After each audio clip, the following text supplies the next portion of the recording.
let me. Here, I can find.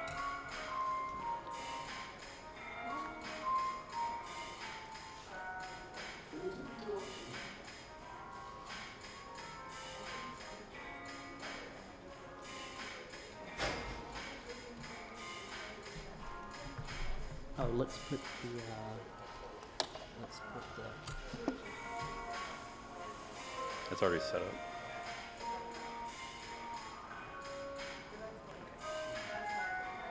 Get what we get. All right. Y'all good? Okay. All right. Just text me if you need me. Yeah. Yeah. All right. Well, just give me a holler if you need me.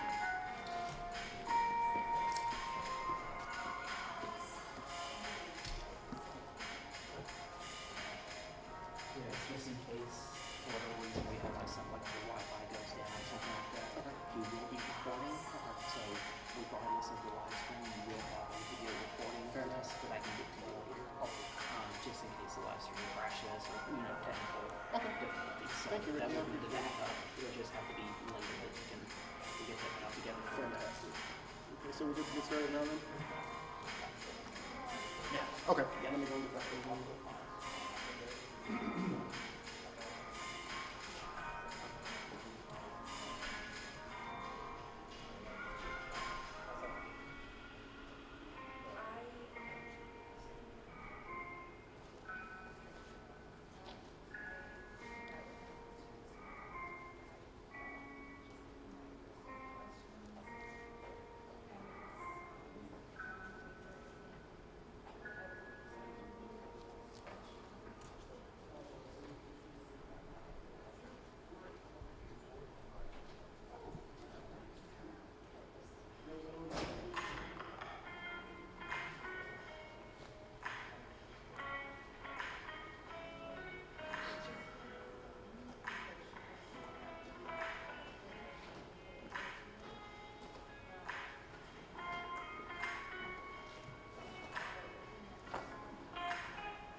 Okay, perfect.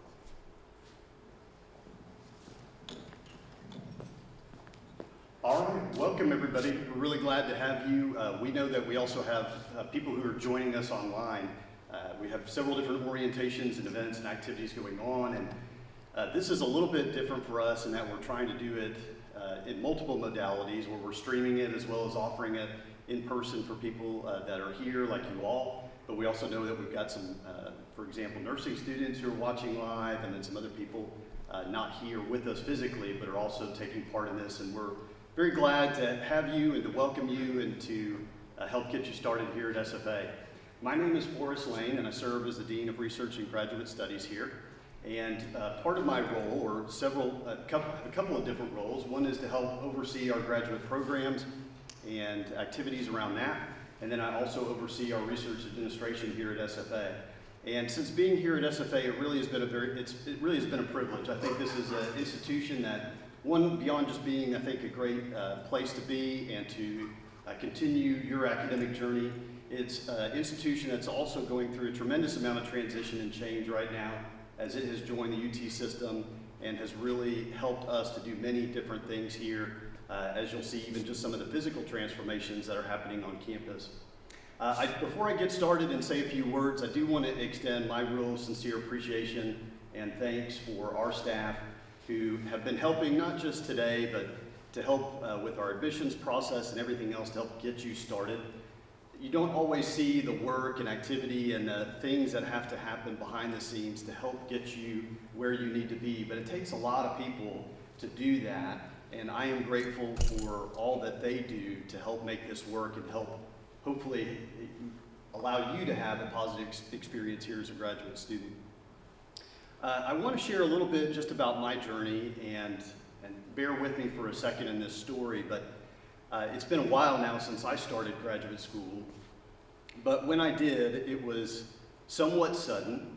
I did not anticipate or expect to ever go back to school or go back into a graduate program. That was not in my vision. I had been out in the workforce doing some things beforehand, and had made a decision to change just my career. What I was doing, it was a good job, and had found some success in that, but it just wasn't what I wanted to do in life. And so I I quit my job and hadn't even applied to graduate school or been accepted into a graduate program, but made that change and transition. And it was both a very liberating time and a little bit scary, not knowing what I was going to do or how all that was going to work out. But I found myself going into education, went to go get a master's degree and PhD in that space. And I want to tell you a little bit about a story. It's actually my first research project that I did as a graduate student, and because it has stuck with me and taught me a lot, and I think it has a lot of relevance for even right now with each of you. I don't know if any of you have ever done Strengths Quest or participated in that. It's been around now for at least 20 years, so I know a lot of people are familiar with it, but some of you might not be. It's one of those inventories you take and learn about your top 5 signature themes and talents. But back when I had first started back into graduate school, I knew very little about it. And we were at the institution I was at the time. I was working at TCU up in Fort Worth, and we did a lot of programming around that. And one of the challenges for me while I was doing that was trying to understand its impact on students, because we spent a lot of time and a lot of money on that activity, and we didn't really have a way to assess and measure that. Long story short, we wound up collecting data. I guess I should tell you a little bit about my academic background. I am in educational leadership here at SFA as a faculty member, but I really view myself as an educational psychologist. That's really my background, but I have degrees in a couple of different places, which allows me to kind of cross over in some areas. But we were collecting data on this strengths inventory, and we collected this strength self-efficacy scale. I know I'm talking a lot of Greek here right now. Like I said, bear with me. But we had collected some data on hope. And I knew nothing about hope. We were doing it as a part of a broader project. But we went up to Omaha to present on some of the data that we had found. And what I learned was very unexpected, because when we went to go present on this to Gallup, because Gallup is the agency that owns the StrengthsFinder inventory, they were not interested in my strengths self-efficacy data. They were interested in my hope data. And that wasn't why I had even come up to Omaha in the first place. But, long story short, what I had learned in that is why they were so interested in hope is because hope is, at least academically anyway, is about agency. And so often we talk about self-efficacy, at least in education, your belief and abilities to do things, and all of you believe in yourself or you wouldn't be here. We believe in you and your capabilities or you wouldn't be here. But where people get stuck, I think, is on the agency part of it. You feeling that you have the ability to do what you need to do to be successful, that you have the tools and the resources and everything else to be successful. You obviously believe in yourself, but that's where I see so often students and people get stuck. And so for me, I take these kinds of things very serious, because as you get started, this is a part of how we help to provide that agency to you. It's important that you're successful here. We want you to be successful here. We wouldn't have admitted you and brought you into the programs you are in if we didn't think that you're going to be successful in that space. But it's absolutely imperative that we provide you with the resources and the skills to do that. And I know, because I had not been to didn't have any friends in graduate school, didn't have relatives or anybody else had done anything like that, I certainly did not know what I was getting into. And even though I may have known what classes to register for, I certainly didn't know how to navigate that journey. And so we want to make sure that you have some of those pieces of information that will help you as you get started. I think you're at a place that has wonderful faculty who are truly invested in mentorship. I think that's one of the strengths and assets of being here at SFA. There's a lot of institutions you could go to. There's a lot of good programs out there. But one of the things that I truly believe makes SFA different is that you have faculty who I think will be excellent mentors to you as you begin this process and you begin this journey.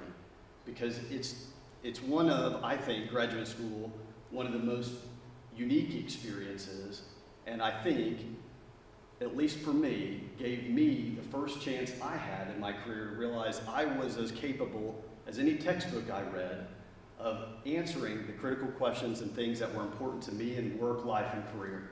And that was a really empowering thing. So we are tremendously excited to have you. I mean that sincerely. We even made the weather a little bit cooler for you here in August in East Texas. Not really, maybe by like 3 or 4 degrees. It's still plenty humid, more than makes up for any reduction in heat. But we're glad to have you. I hope that as you move forward, you will please reach out to any of our staff if we can help you along the way. We are here to help. There is no silly question. I mean that sincerely. So do not get stuck. If you get to a place where you're not sure what to do or what the next step is or how to navigate that, reach out, contact our office, and let us help you navigate that so that you're not stuck and can be successful as you move forward. So with that, I want to say thank you so much for being here. We're excited to have you, and I'm going to introduce Darius Tubbs, who's one of our staff, and we'll get started with the next part of our presentation. Thank you, Dr. Lane. Hello, friends. I should put your, oh, I put your. My name is Darius Tubbs. I am the Graduate Studies Coordinator here at Stephen F. Austin State University. I'm the one who helped organize this little shindig for us all, so if you have any complaints, please send them my way. I'm happy to address them. I am Stephen F. Austin State University class of 2013. I got my bachelor's degree in English with a minor in secondary education. And with that, I taught at Nacogdoches High School for 10 years. I really enjoyed my time there. And then I had an opportunity to do something a little bit different. So with that, I came to Stephen F. Austin State University where I could work with one of our grants and support our emergent bilingual students. And in doing so, it gave me an opportunity to try something that I never thought I would, which is graduate school. So right now, I am in my final year of graduate school. I should graduate this May, God willing, and the creek don't rise. And I'm in the curriculum and instruction program, and I'm having a lot of fun and learning a lot there. I've been working at Stephen F. Austin for 2.5 years, and this is my 5th month with the Office of Research and Graduate Studies. So my role with ORGS, the Office of Research and Graduate Studies, is that I am all about student success. So I help students through professional development. If you look at the back of your agenda, you'll see some of the many professional development activities that I have planned for us this semester, and that's just a few of them. I also will be assisting with thesis and dissertations, the whole process that goes along with that. So if you are on a thesis or dissertation track, I will be there to assist you with the formatting, with getting everything together properly and helping you submit those things. That's one of my primary jobs, and in doing so, I'm also going to host a boot camp for you. So if that's something that you're interested in, there'll be more information about the boot camp that I am planning, most likely in October. After that, I'm helping to facilitate the 3-minute thesis competition here at Stephen F. Austin, which is a really cool competition that originated in Australia. And the premise is that you would basically give a 3-minute talk on your thesis with one static slide and kind of see how much you can kind of teach the layman about your special interests or your focus. Having said that, along with all of those other things, I provide one-on-one support. I think I'm the most student-facing person in our office. So whenever you have questions, anything, please come and visit me. If I don't know the answer, I will certainly point you in the direction of someone who does.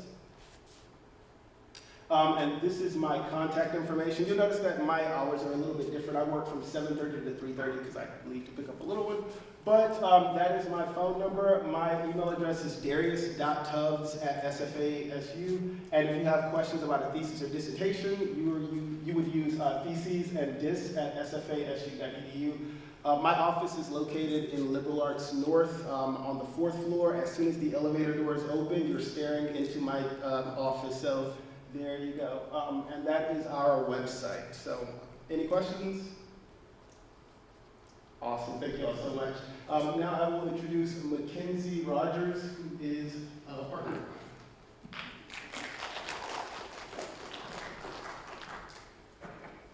Hi everybody, my name is Mackenzie. I am the Graduate Academic Advisor for Graduate Studies.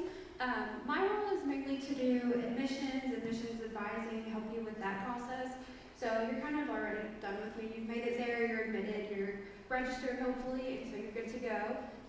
But I do help a little bit throughout the way. So if you have any issues with concentrations, any substitutions, anything like that, feel free to come to me. I will absolutely help you throughout that process.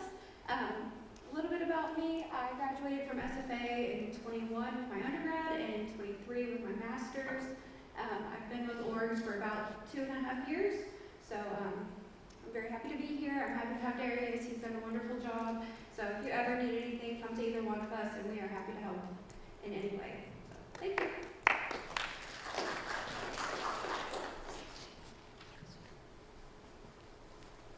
Now we'll have Stesha Kobe Lynch. Thank you very much. Howdy, y'all. First off, I apologize for super cash look. I've been working with the incoming freshmen for move-in, and so this was what we told to wear. So I am the Director of Veterans Services. We have a Veterans Resource Center here on campus. It is in the Student Center over on the first floor next to Chick-fil-A. And I work not just with veterans, but all military-connected students. So that's spouses, dependents, ROTC, active duty, reserve, and then of course the veterans. Part of what I do is I make sure their benefits are certified. Some benefits pay for tuition, some pay a living stipend, and I make sure all that's taken care of with the VA. I also put on programming, so our office will hold events, like our first event is on the 4th, and that is board games and pizza. I'm a board game nerd, so of course we're gonna have that event quite often. And then our second event that we're having is the 18th. We do birthday cakes for the different branches' birthdays.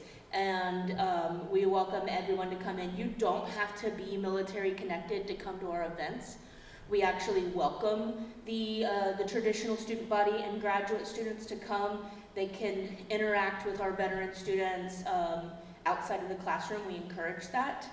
And then, so a little bit about me, I am a Marine Corps veteran. I used my GI Bill at Texas Christian University for my undergrad. I graduated in 2014. And then I'm currently using mine for my graduate degree. I'm in the English program. So do we have any English in here? Awesome, thank you all. We probably have a class together this fall. So I'm a good resource, not just for military connected stuff, but for graduate school stuff too. And I think that's it. Does anybody have any questions? Is anybody in here military connected? Awesome, thank you so much. We look forward to having you. All right, thank you.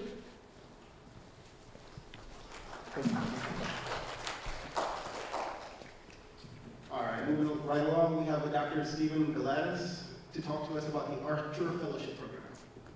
Hi, we're running a little bit ahead of time, so I can actually take about 2 or 3 more minutes if Darius will indulge me. Oh, yeah, sure. And that's, I like to talk a lot, so, especially about the program I'm about to introduce you to.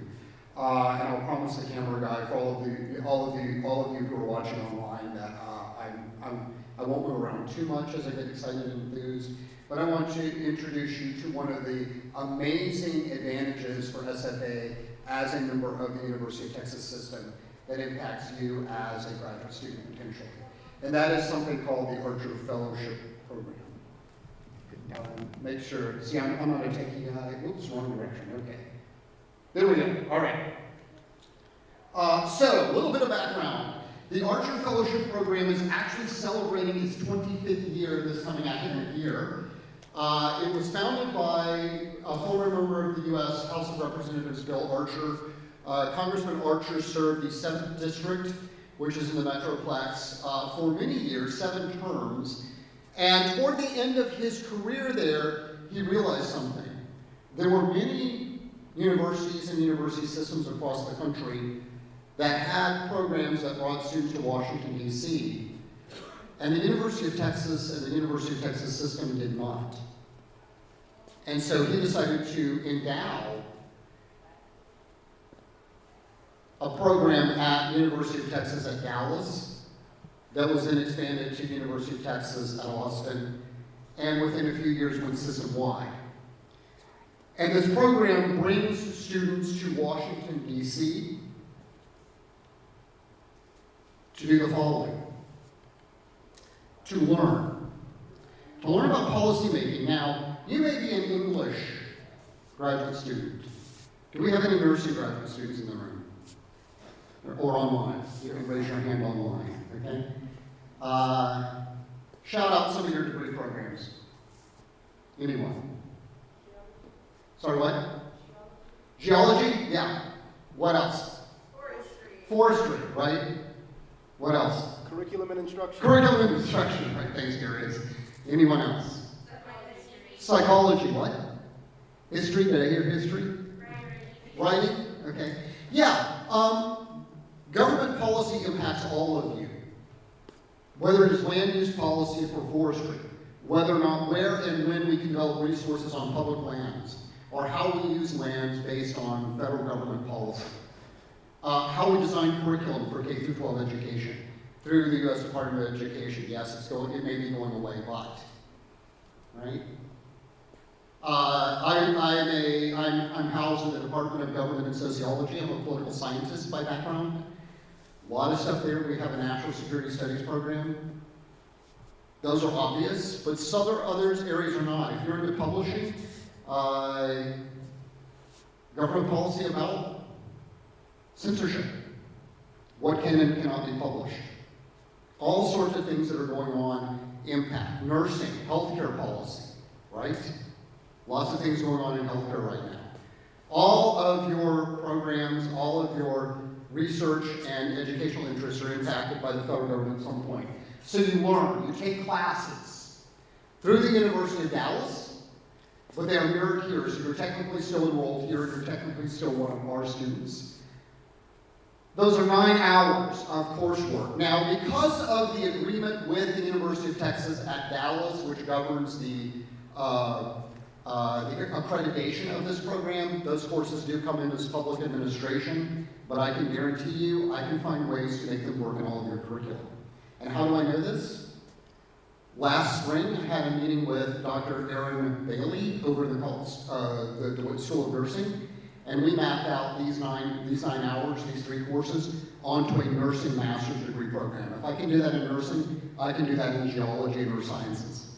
I can do that in English. I can do that in forestry. Okay? What are those 3 courses? One of them is a policy-making course, understanding how policy is made in Washington, D.C. Many of your curricula have a policy class you have to take. All we do is we substitute.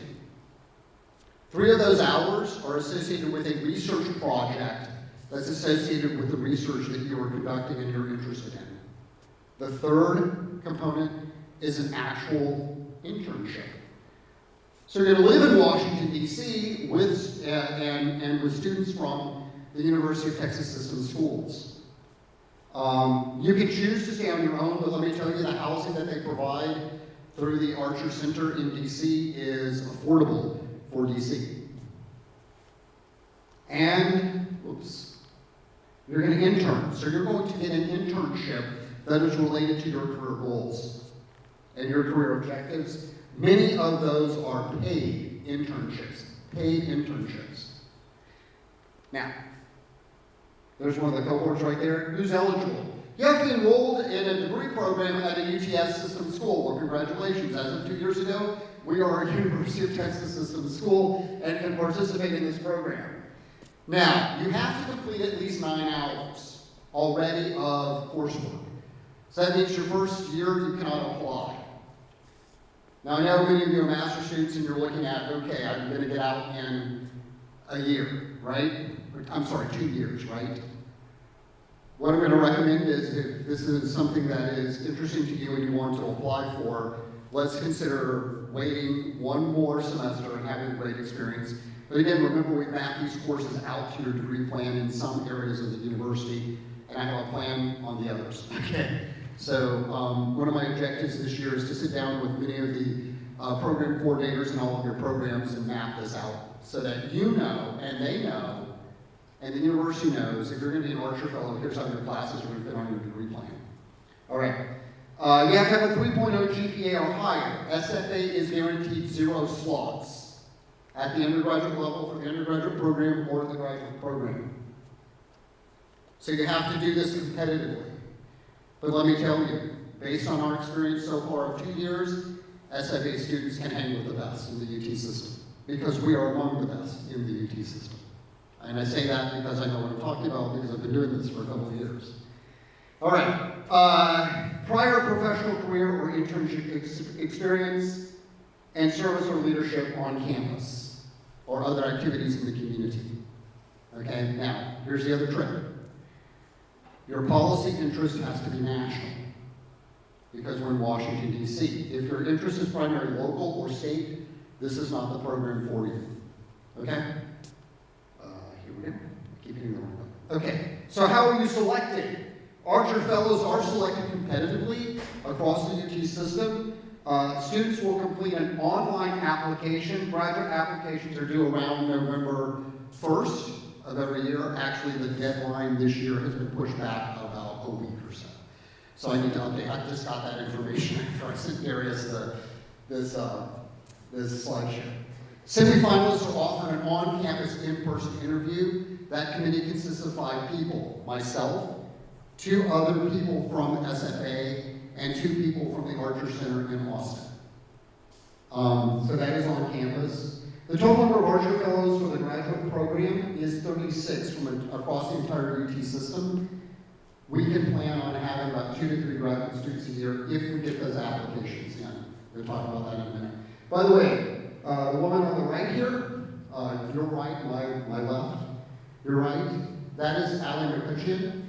She was our first Archer Fellow from the graduate program who went in the summer of 2024. So that's the other thing you need to remember is this program is 8 weeks in the summer. So you have to plan kind of the rest of your scheduling around that.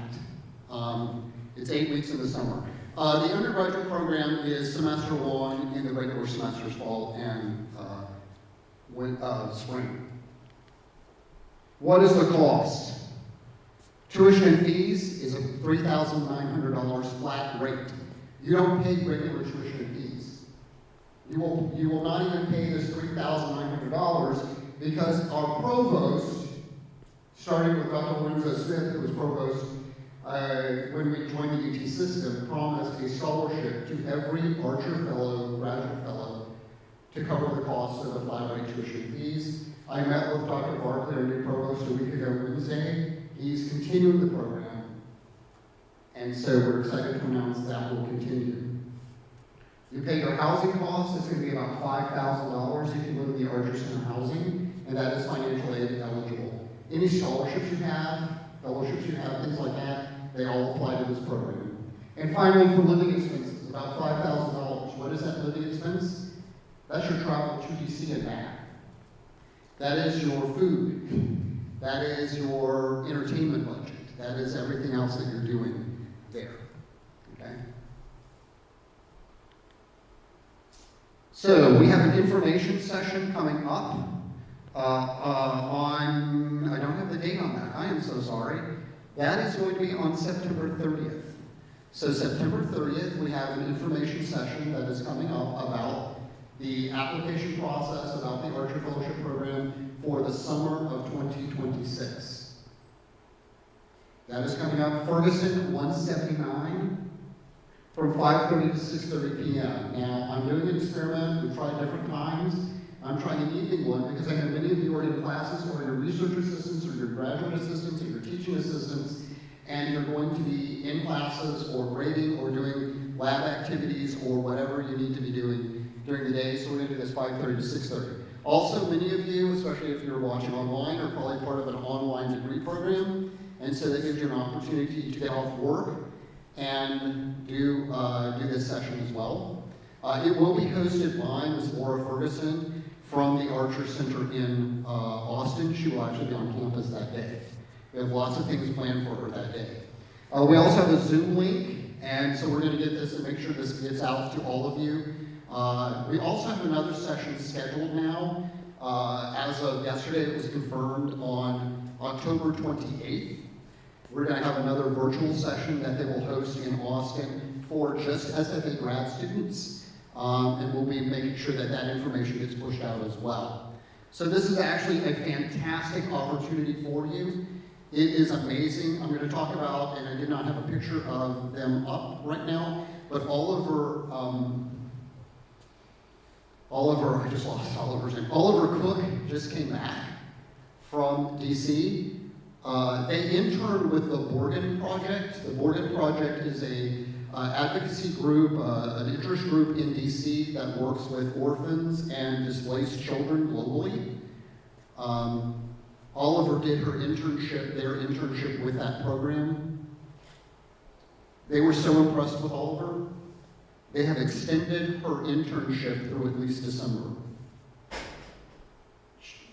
Oliver is already making huge strides to move their career in the direction they want because of the Archer Fellowship Program. Amazing opportunity. By the way, Oliver also plans to now pursue a PhD. Oliver is a master's candidate right now in National Security Studies. Our goal this year, by the way, is to have 4 completed applications. And I think if we do 4 completed applications, 2 or 3 of them will probably get accepted to the program. Because they are that impressed with SFA and SFA students that we have sent. The feedback that I get from the professors who teach the classes, from the housing staff, from the administrators of the program in DC, at the DC office, they can't say enough about SFA students. Here's another interesting moment. One of the student support services people at the Archer Center is an SFA grad, Whitney Raines. Whitney Raines came to SFA and got her undergraduate degree here in history. I'm starting my 21st year at SFA, by the way. Guess who taught Whitney in introductory political science courses when she was here? Yes, me. Whitney then left here, got her graduate degree, started working at A&M with their DC-based program, and the Archer Center was so impressed with her that they rated the A&M one and actually got Whitney. So we have an alumni of our university who's already involved with the Archer program, just based on her work experience and life experience, and she loves seeing lumberjacks show up in DC. So one of our slogans are lumberjacks belong in Washington, DC. You belong there. So if you want to come talk to me, I should have my info. Did I give you that, Darius? Yes, sir. Okay. Oh, yeah. Last thing. We have, if you want more information, number one, you can go to www.archercenter.org. That is the Archer Center website from the Archer Center in Austin. They have information about the program there. We have a dedicated website here at SFA. It's a really long one. We're working on shortening that up right now, making that more accessible. But you can just type into your favorite browser, Archer Fellowships, even at Austin State University, and that should pop up. And you can get more information there. And you can contact me, the campus coordinator. My office is no longer in Dugas Liberal Arts North, thanks to the merger between the Department of Government and Sociology. I'm now on the 3rd floor, so that's actually Dugas Liberal Arts North, number 162. And we have a dedicated email, archerfellow@sfasu.edu for that, and you have my phone number there too. And we'll make sure it's all to all of you. If I don't have to on time, I'm going to do that. Does anyone have any questions for me? Online, in person?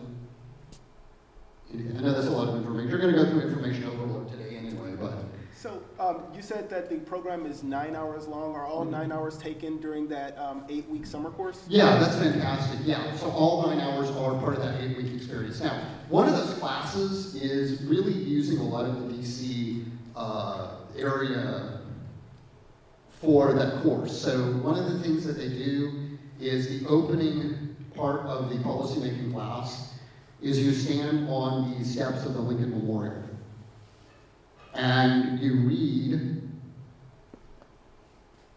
Dr. Martin Luther King's I Have a Dream speech. and you talk about it. And you talk about your dreams and your aspirations. I had the privilege of they bring the campus coordinators every other year to DC, and I had the privilege of doing that very activity.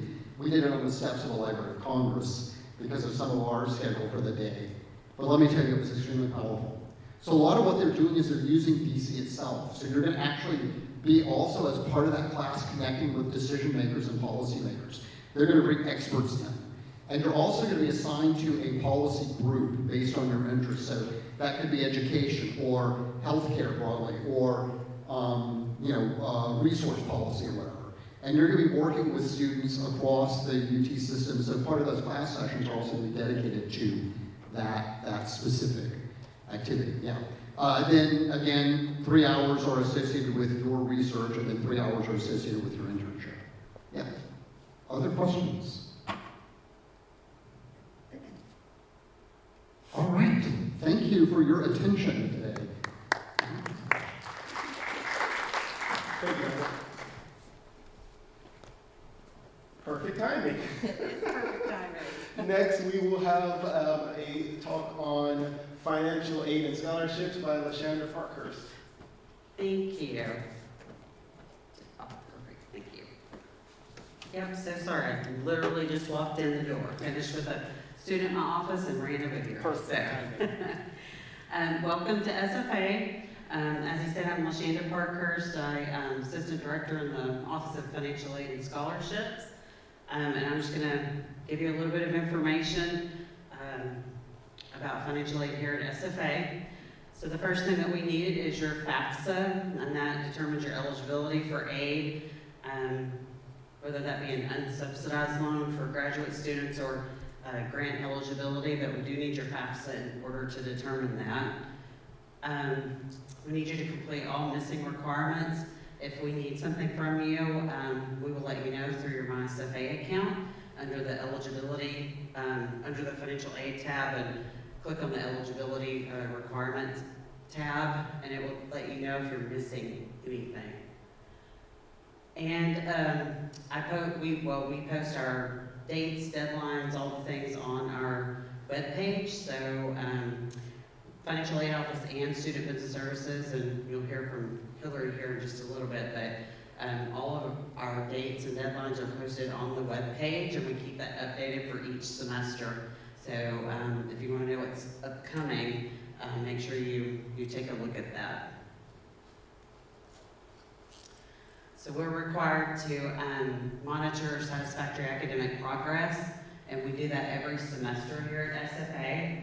So for our graduate students, you have to maintain a minimum GPA of a 3.0, and you have to earn 67% of all of the hours that you attempt. So anytime you start the semester and you drop or fail or withdraw, that course counts as attempted but not earned. So that counts negatively against you. So keep that in mind if you drop a course once you start school. So every time you do that, it messes with your pace of completion, and we don't want that to happen. So most graduate programs on SFA campus allow for a maximum of 54 hours because we're allowed per federal regulations to give you a maximum time limit to complete your degree. And it's 150% of the program length. So most programs on campus are 36 hours for grad program. So that, doing the math, it's 54 hours that we allow. Some of our programs are a tiny bit shorter, and some are a little bit more than that. But we have that built into our system to check that. So don't worry if you know your program's a little bit longer than that. We have checks and balances in place for that. Financial aid only pays for the courses that are on your degree plan. So if you're registered for multiple classes right now and they are not counting towards your degree plan, or you've made a change to your major, or there's a curriculum change, something's going on, your aid may not be dispersing yet, because all of those hours have to be counting. So some of you may have emailed me that you're in the works with the registrar's office and things like that. We've got some things going on with some of the programs right now. They're being loaded in the system. So once all of those updates are made, then we have a nightly program that runs to check to make sure that those classes are accounting. And then once that updates, then your aid will disperse. Okay. We are also required to monitor whether you're attending class and participating, because unfortunately if you're reported for non-attendance, then we can't give you aid for that course. So make sure that you're attending class, and if you're in an online program, make sure that you're logging in and participating in your study groups or your class discussions or quizzes, whatever they're requiring of you, so that you don't get reported for non-attendance. This address on the screen just shows Student Business Services, where you need to send anybody that has scholarships that they're waiting on. They go to Student Business Services, and make sure you put your name or student ID on there so that the Student Business Services can process that to the correct student's account.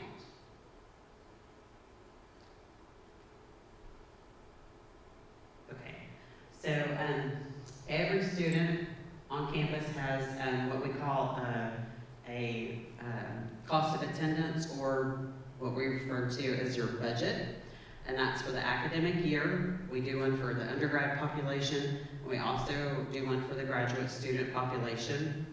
So you can see this cost of attendance has items on here that, as you can tell, are not billable items. So we're obviously not going to charge you for travel and miscellaneous. Those include like gas in your car and oil changes and toothbrush, toothpaste, all the things that you might need. We're required to put together a cost of attendance to give an estimate of what it might cost for all the expenses that you might incur while attending college. So this is an estimate of the academic year cost for a graduate student. And of course, this also depends on where you live, if you're living on campus, if you have a meal plan, if you're living in an apartment or have your own home or things like that. So your cost of attendance is obviously going to vary depending on those items. So the billable items on this chart are your tuition and fees, and if you live on campus, your housing and meal plan. Okay, so while we may estimate that a resident could potentially spend $25,494 for the academic year, that is very, like I said, depending on where you live and all those other things. So, and it also depends on if you're an online student and things like that. So just keep that in mind when you're looking at that cost of attendance. Don't let that scare you, okay?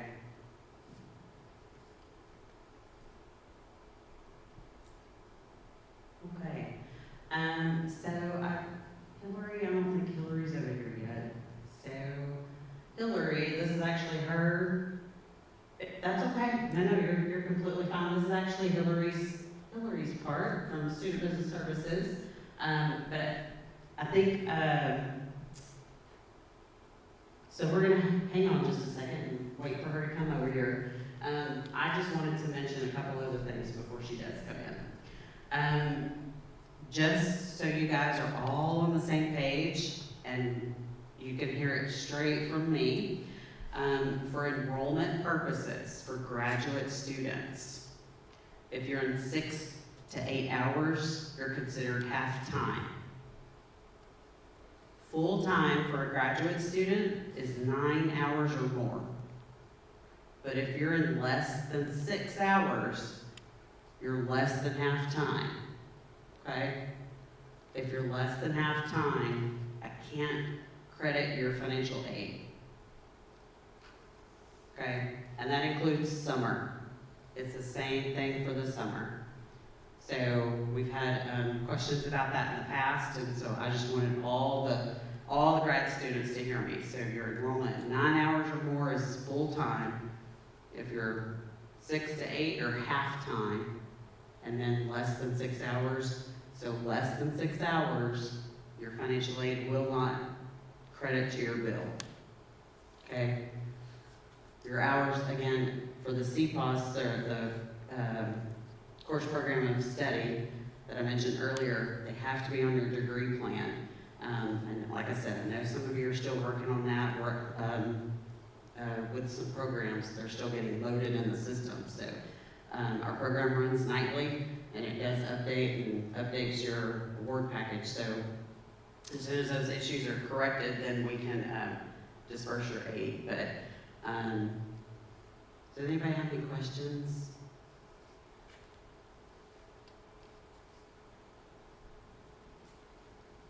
No?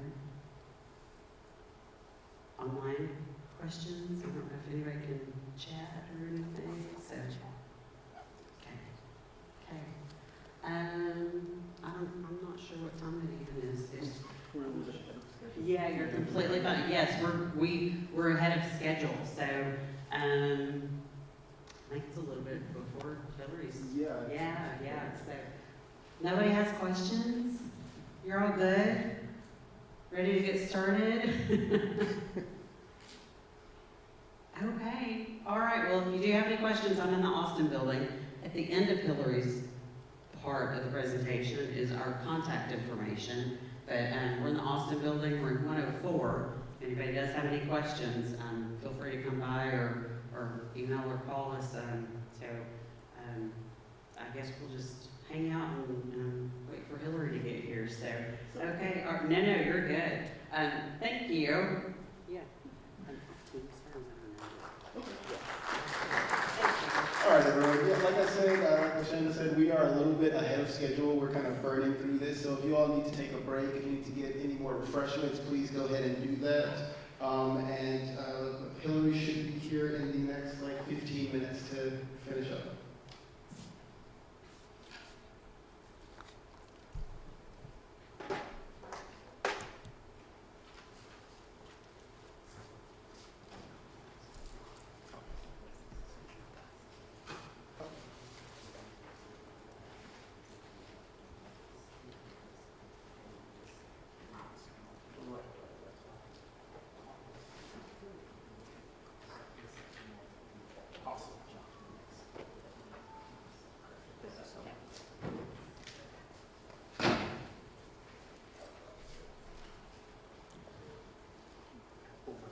For time.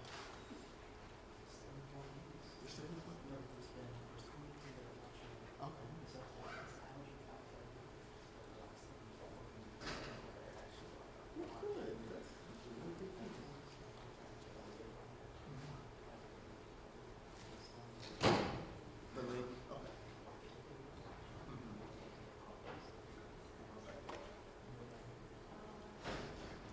Perfect. Oh. Right, yeah. All right. Just wait for Hillary.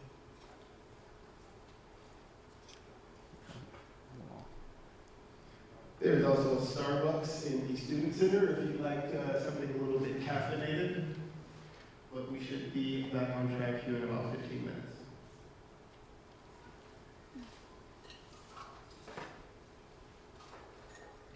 I've sent her a Teams to let her know that you're ahead of schedule and she should be on her way. I appreciate it. Okay, thank you. Thank you for being here. Yeah, absolutely.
All right, sorry about that. We are going to have a representative from the Student Business Services now, Hillary Parrish. Good afternoon. My name is Hillary. I'm from Student Business Services, so I'm going to talk to you about billing. So I'll go through the slides, but if you have any questions, feel free to raise your hand, shout them out, say, hey, I have a question, anything like that. This is pretty informal. I'll also go ahead and say that since yesterday was the payment deadline, some of this is already going to be passed, but I'll also try to kind of talk about how it will be for the spring so that you can see how it'll be for next semester. So for paying your bill, you will go to the billing portal in your MySFA and click Pay Your Bill. There's also payment plans there, which is going to be on another slide, and so we'll talk about that. Typically for fall, bills come out around August 1st. Typically for spring, bills come out around December 1st. And typically for spring, bills are going to be due the Thursday before school starts on that following Monday, unless it's a holiday, when school starts on the following Tuesday. So we have something in the billing portal called an authorized user, and that's if you need someone else to be able to sign in, because you know we all have the duo where we have to sign in, and if you have maybe a parent or someone else that needs to be able to sign into your bill to help you with payment plans or billing or anything like that, you don't want them texting you and being like, hey, click the duo and all that. You can sign them up as an authorized user, and they would have their own login ID and password. They would not be able to see any of your grades, just the billing portion. Also, FERPA, if someone, maybe in your family, you want them to be able to call, maybe you're going to be in class, and you want them to be able to call about your financial aid or your billing, you would want to add them to your FERPA. That's going to be in your MySFA on the academics tab. You'll have to not sign up, you'll have to add a password to that, and you would want to share that password with anybody that you put on your FERPA.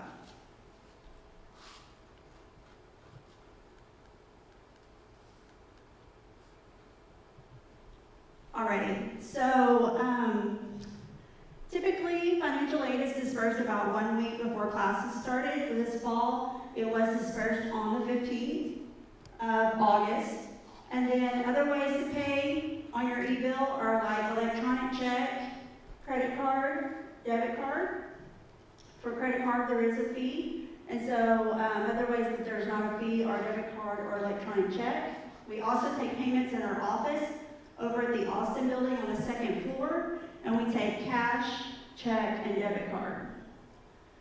If you need a short-term loan because maybe you're waiting on your financial aid to post, you can do a payment plan and a short-term loan, and that will hold your courses until you have other payment arrangements.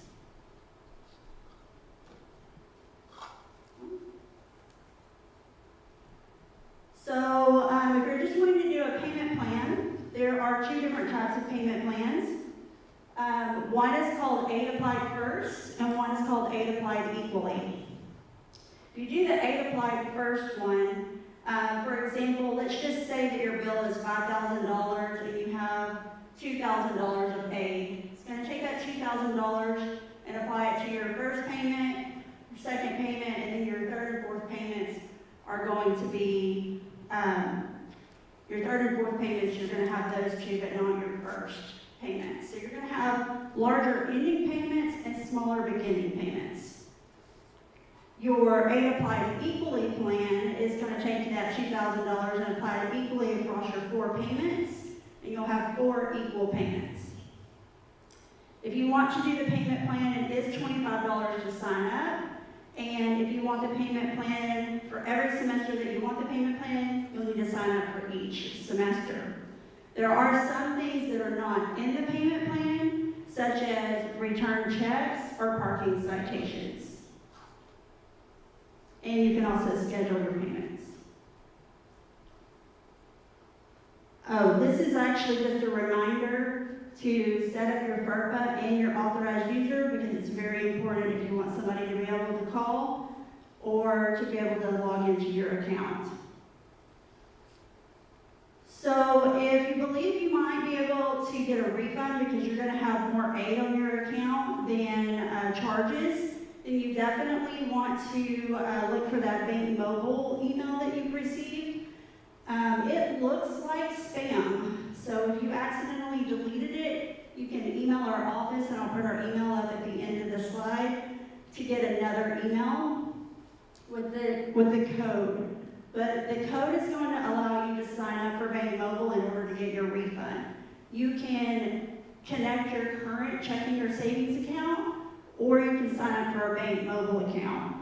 And this is going to allow you to get the advances that are going to start on the 26th of August, as well as refunds that are going to start on September 5th. You're going to want to enter your birthday in the format that's up on the screen. So if your birthday is January 1st, 2005, you're going to enter it just like it's up there, 010105. It's very important. If you see a negative balance on your bill, that means you're due a refund. And then we send out refunds each Thursday, starting after September 5th. So this is just some miscellaneous reminders to make sure that you check your JAX email often, check your billing due dates and deadlines often. Other things that we do in our office are exemptions and contracts like TWC and Hazelwood. And we also do 1098-Ts, which are going to be your tax statements that are due in January. Also, if you ever needed to drop a class or withdraw, I put up the emails that you would need to contact. And here is our information. Does anybody have any questions? All right. Thank you. Awesome, thank you, Hillary. And next we will have a presentation from the Center of Teaching and Learning by Dr. Kilpatrick.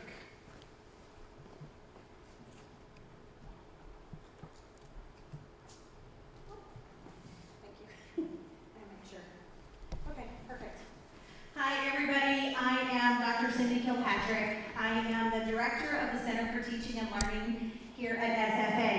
And the Center for Teaching and Learning has a mission to support teaching and learning on our campus. So for graduate students, we offer several opportunities to help you become better teachers. So those of you in the room, how many of you are thinking that after grad school you might want to teach at a university? A few of you. How many of you might be teaching or being a teaching assistant as part of your funding package for grad school? Okay, so we're here to help you and to give you the support that you need to be a great teacher. And a few other things. So I'm going to talk today about 3 specific ways that the Center for Teaching and Learning supports graduate students. So the first one is through Brightspace support. The second one are some specific teaching and learning supports that we offer. And the third one is language support. So let's look at each of these individually. Sorry, do I keep blurting out? I'll try to keep my mic here. So for Brightspace support, so how many of you have used Brightspace in the past? One person. How many of you know what I mean when I say Brightspace? 2 people. Okay, so Brightspace is our learning management system. You may have used a different learning management system in your undergraduate program. You might have used Canvas or Blackboard or Moodle or something like that. So at SFA, the equivalent to those programs is called Brightspace. And at the CTL, we support Brightspace in 2 ways. So first, we support Brightspace for students. So as a student, if you're not sure how to use Brightspace, you can call us or email us or join our help lab live, and we will help you figure out how to do in Brightspace the things you know how to do. So this might just be adjusting to a new system, or maybe it's been a while since you were in school and you didn't use a learning management system at all last time you were in school. then we're here to help you. So we are extension 1919. Please call us if you need help, or if you're logged into Brightspace, it tells you all the ways to reach us. So we're there for you on the student side to help you figure out how to submit assignments, or how to figure out why your class isn't showing up in Brightspace, or whatever you need as a student. But also, we're there to support you on the teaching side, if you're a teaching assistant or if you're the instructor of a class. So we run trainings throughout the semester to help you learn the things that instructors need to do in Brightspace. And that could be anything from creating announcements or assignments or assessments like quizzes or other things. It could just be that you feel like you don't really know how to organize your materials well in Brightspace, and you want to see what a good solid module looks like. We provide training for that. And basically anything that you might need help doing. So one of the things that we get a lot of questions about is called Honor Lock. Anybody know Honor Lock? So Honor Lock is it's a program that you can set up to run while students are taking exams that watches to make sure that they're not cheating. So many professors will use this. If you as a student are taking an exam, they will turn on Honor Lock to monitor you while you take the exam. And certainly as an instructor, you might want to set that up to use with your own students. So that's part of Brightspace, and so that's something that we support. So if you need support with Brightspace, we are here for you to help you in any way we can. But we also offer multiple ways to help you become a better teacher. And whether you're planning to be a teacher after graduation or not, I absolutely recommend that you take advantage of these programs, because it's a good thing to add to your resume. It shows that you have some training. And honestly, being a good teacher plays into many different jobs in the future, even if you don't want to be in front of a classroom forever. So one of the things we do is that we offer numerous development sessions throughout the semester. So typically about once a week, we'll offer a session for instructors on campus and for grad students to attend. And it could be anything from a Brightspace training session to a session on lesson planning, or to a session on how to write better assessments for your students. It varies, but you're welcome to come to any of those. Many of them have a live stream, so you can just join online. You don't have to come face-to-face, but we do sometimes offer face-to-face options. We also, if you're going to actually be teaching a class, we love to come and observe your class and then sit down with you and tell you how you can improve your teaching and work with you to become a stronger instructor. So we are there for mentoring and observation and feedback of your teaching once you're actually instructing a class. When I was a grad student, I did my PhD at UC San Diego, and they had a really well-developed grad student teaching program where even before I got to teach my own class, I was TAing a class and I was just running a study section.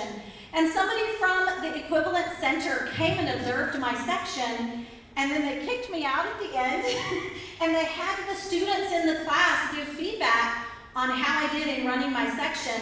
And then the person who came and observed me sat down and talked to me and answered all my questions about teaching and helped me learn better strategies for my classroom. And I really want the CTL here at SFA to support our grad students in the same way. So if you want that service, then just let us know, and we are happy to help you by coming to your class. And then finally, I'm assuming some of you guys online really like online classes. If you're in the room, do you take online classes much? Do you like online classes? Maybe if you want to teach, you want to teach online classes. So another thing that we do at the CTL is that we offer an online instructor certification. So this is a 10-week course, but it is all online. It is not as intensive as your grad classes that you'll be taking.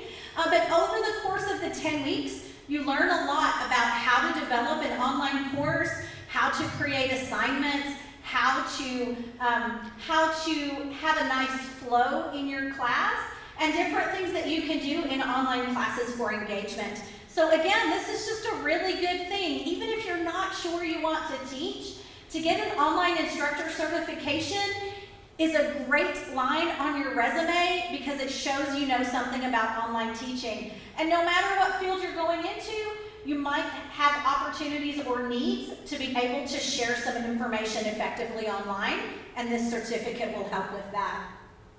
So, as a heads up, our next online instructor training starts on September 10th, and if you're already like, yes, I want that certificate, as long as your grad advisor is okay with it, you can enroll in that class by emailing osbornel@sfasu, preferably by September 5th, so you're in the class before it actually starts. Okay, another type of teaching and learning support is a program that we have developed specifically for grad students and new instructors here at SFA, and it's called the College Teaching Essentials Certificate. This certificate offers you a foundation in teaching, specifically teaching in higher education. So to earn this certificate, the requirements are that you have to take 4 workshops related to teaching, and we specify the types of workshops that you need to take. You have to produce a professional portfolio that includes like a syllabus for a class, a CV or a resume, and a teaching statement, because those are the things that if you're applying for a teaching job, they're most likely to ask you to produce. So we ask you to include those in a portfolio, and then you have to do a portfolio consultation with us, and we will give you positive critiques to help you improve your teaching statement and your resume and your syllabus so that you have stronger materials as you graduate. So you guys are just coming in. This might not be something you want to start immediately, but we offer this all the time. And you can typically finish in about a year if you want to, or you could start now and take 1 workshop this fall, 1 in the spring, 1 next fall, 1 next spring, and as you graduate, you finish off the certificate. Again, it's a great thing to show that you have actually learned something about teaching, and you get a physical certificate as well as the right to claim you have the certificate. If you're interested in that, you can email me directly. My email is cynthia.kilpatrick@sfasu. If you have any questions about anything I'm saying today, that's actually a great way to contact me. Finally, not really finally, but finally on the teaching and learning front, we have a brand new offering that we are offering to grad students and new instructors and adjuncts across the university. This is called Effective Teaching 101, and this is an online self-paced course that you can take that helps you kind of jump in and get ready for a new semester as an instructor. Again, if you're not going to be an instructor this semester, maybe you want to wait and do this another semester. But even if you're going to be a TA this semester, taking a class like this might be a great choice for you because it helps you start thinking early about how to be a good instructor. There's a QR code on the screen if you're interested in that. We are still enrolling students and faculty for that right now. I see some cameras up, so I'll give you a second to finish. Okay. And finally, a brand new offering as of this summer is support for students who may not feel 100% confident of their English. So this is an online program through Carnegie Speech out of Carnegie Mellon University. It is an AI-powered language assistant where you can set up an account, and when you first log in, you will take a test in English, basically, and it will decide the areas of your English where you need additional support and feed you exercises based on the areas where you need strength. And totally self-paced, totally independent. However, there is really compelling research that shows that even with only 6 to 10 hours of work in this program, you guys, that's less than an hour a week for one semester. With 6 to 10 hours of work in this program, students are able to significantly improve their English language pronunciation and grammar. So if this is an area where you feel you need extra support, Again, there's a QR code. You can sign up. I think it's like $40. It's a special price that they have given us at SFA for our students because we don't offer specific English language classes on this campus. But that's another area where I have worked with this program. At my previous university, I ran our English language program, and we used this program there, and it was super, super, super successful for our students. So I highly recommend it, and I'm happy to talk to you more about it if you have any questions about that. So I'm going to stop there.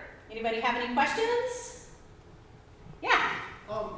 You mentioned that the English language program is an additional $40. Is there a additional cost for the teaching certificate? No. No, so there's an additional cost for this because we don't run it, right? So that goes straight to Carnegie Speech. But anything that we offer in-house, the teaching certificate, the online instructor certificate, the mentoring and observation, that is all just part of what we do as the Center for Teaching and Learning here at SFA. Great question. Anybody else? Okay, thank you so much. I put several different ways to contact me up there if you need to reach out. Thank you. Thank you, Dr. Kilpatrick. Thank you for being here. Let me give that back. Awesome. All right, we've got one more presenter scheduled before our transition time, but they are not here just yet, so if you all need another break, feel free to take that. And the next presentation will be from our Career Center. And our Career Center does a lot of professional development and career-centered work with our students. So if you need to develop a CV or resume, anything like that, Emma Prince will be here to talk to you about that in just a second. Any questions about anything that we've gone over today? Fantastic, thank you.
Hello everyone, as Dara said, I'm Melissa Gilfant and I am the director of the Doctorate in Social Work program, and I'm also the chair of the University IRB, which is the Institutional Review Board.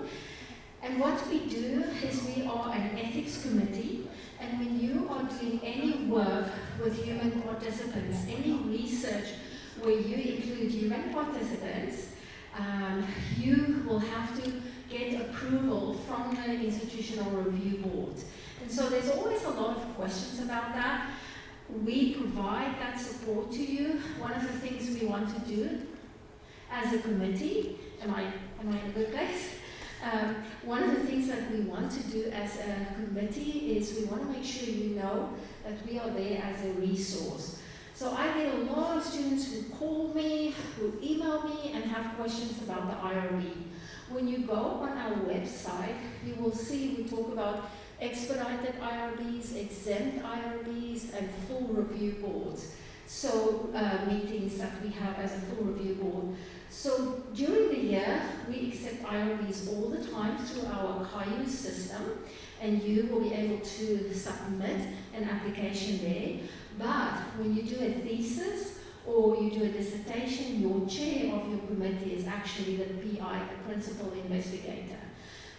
All faculty, staff, and students who do any research where they involve talking to people, including people in their survey, inviting people to be part of their research, have to submit an IRB application.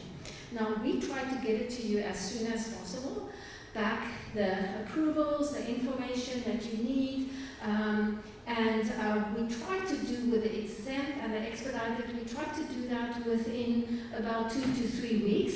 It says that on the website. Actually, we can get it back to you in a week. The full reviews are mostly the ones that take a little bit longer because we meet once a month. Sometimes, if needed, we meet in the summer. So some of you are going to do and work on your research in the summer. You will want to let us know, and then I call a specific meeting for that purpose. But we want you to know that any questions you have, if you have a question, is this expedited, is this full, please call me. I am under the School of Social Work. You will find my name as the DSW Director, but you can also call the IRB, Rebecca Rainey, who is the Compliance Officer, and she speaks to me all the time.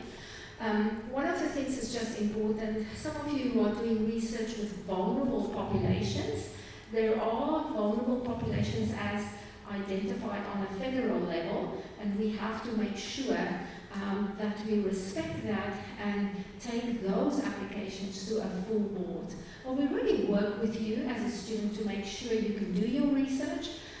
We are not trying to be in a situation where we disapprove, so we approve your applications, but sometimes there's some reviews that have to be done, there's some changes that have to be made, and we work with you on that. Okay, was there anything else you wanted me to share? Any questions that you have, or any questions from our group that is virtual? Will you come and see me or call me if you have a question? Yes. And I know later on there is a presentation that you have later on in the semester, and we'll go back to that and speak about the IRB again. So thank you very much, everyone. Good luck with your graduate studies. Thank you. All right, thank you, Dr. Oliphant. Now we will have Emma Prince from the Career Center. Thank you so much. Thank you. All right, y'all. Okay, so, right here? Perfect. All right, my name is Emma Prince. I'm the Assistant Director with our Career Center. How many of y'all got your undergrad here? Anyone here undergrad? Okay, awesome. Then you might have heard about us as the Center for Career and Professional Development, or CCPD. We're currently working on changing our name to just Career Center because, hey, so much shorter and easier to say. So hopefully that helps ease some confusion. And oh, perfect. Thank you. Awesome. Down. Oh, down. Sorry. Okay, awesome. Well, hello. So again, we are formerly known as the CCPD, but if you interact with us at all, you know we have the exact same resources, just a new name, which is super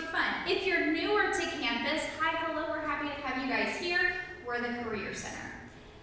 So this is where we are located. We are actually on the 3rd floor of the Student Center, so that big old building right across where Chick-fil-A and Panda Express are, we're all the way up those stairs. If you go around the corner, you will see a yellow hand chair there. That actually stands for our career management platform called Handshake, and we'll talk more about that a little bit later. But this is our office. You can see the yellow hand chair there. And if you scan that QR code, it'll take you to our website. You can learn more about our resources and access some of them through there as well. This is our current team. So we've got myself as the assistant director. We have April Place. She is our director of our office and our office mom, of course. And then we also have a lot of our student career advocates. So these are our student workers on campus. And oh my goodness, they are like experts in their own right. We very much train them. They do a lot of our resume, CV, personal statement reviews, as well as interviewing reviews as well. So they sort of act as peer mentors within our office for our students. Okay, we're gonna play a quick get to know you, but first, you're looking a little sleepy in here. So I want you guys to get up. I want you to go shake hands with 3 different people, and I want you to introduce yourself. Say your name and what you're gonna be getting your secondary or maybe 3rd degree, I don't know, in. Ready to go, 3 people, go meet some people, shake their hands, say hello.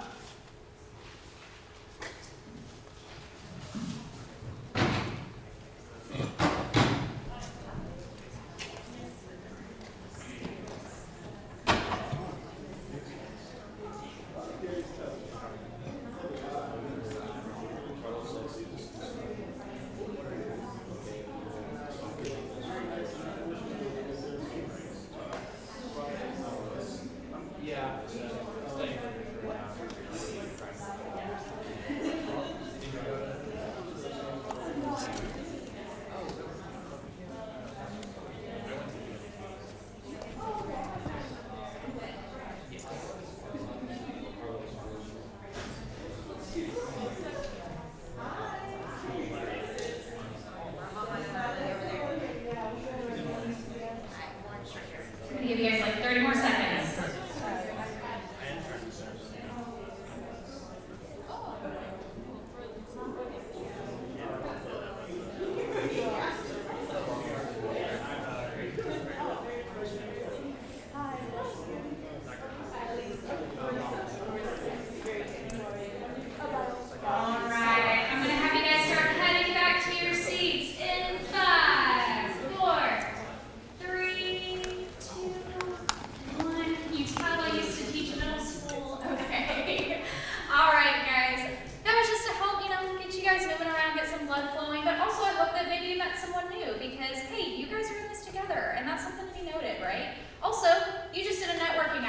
Congratulations. Keep practicing your handshake with people, and also keep practicing introducing yourself. That's something that never goes away. It's an important skill. All right, so we're going to play a little this or that. So I'm just going to have you guys like raise your hands. How many of you guys are more of like, I prefer a big city? How many of y'all prefer to maybe live in a big city? Oh, not any of y'all. Well, you came to the right school, that's for sure. How many of you are more like a medium town, like maybe a Tyler, right? Okay, that's a few more people, right? And then how many of you guys are like small town, like 800, 900, maybe this? I'm right there with you guys. Love it. Okay. Okay, this or that. How about, how many of you guys prefer, like your favorite thing, living in Napa? Love it. Here for it. Me too. Making friends.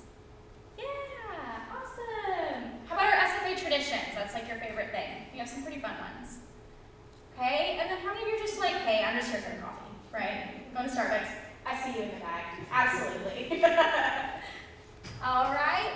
How many prefer our official mascot, the lumberjack, right? Okay, how many of you guys prefer Twiggy? Hello, love Twiggy. If you haven't met Twiggy, Twiggy is our little campus squirrel. He's like our unofficial mascot. You'll see Twiggy all over the place on our campus. Okay, so that was just a little get to know you. Again, something fun, hopefully lighten the mood a little bit, but we are gonna get into a little bit of data here. This could be a little more heavy hitting, so let's see. Okay, some data for you. 1 in 6 companies are hesitant to hire recent graduates. I'm gonna let that sink in. 1 in 6, that's a lot. Okay, 75% of companies report that some or all of the recent college graduates they hired this year were unsatisfactory. Those aren't positive numbers, guys. 6 in 10 companies find a recent college graduate they hired this year. Hiring managers say that recent college grads are unprepared for the workforce, can't handle the workload, and are unprofessional.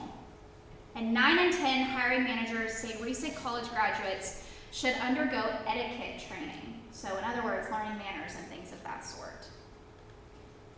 Now here is just a little table here so you can kind of see what we're working with. These are the numbers we were talking about. So how does this make you feel? Turn to the person next to you. Share how this makes you feel. Go. Oh, go find someone. Go share how this makes you feel.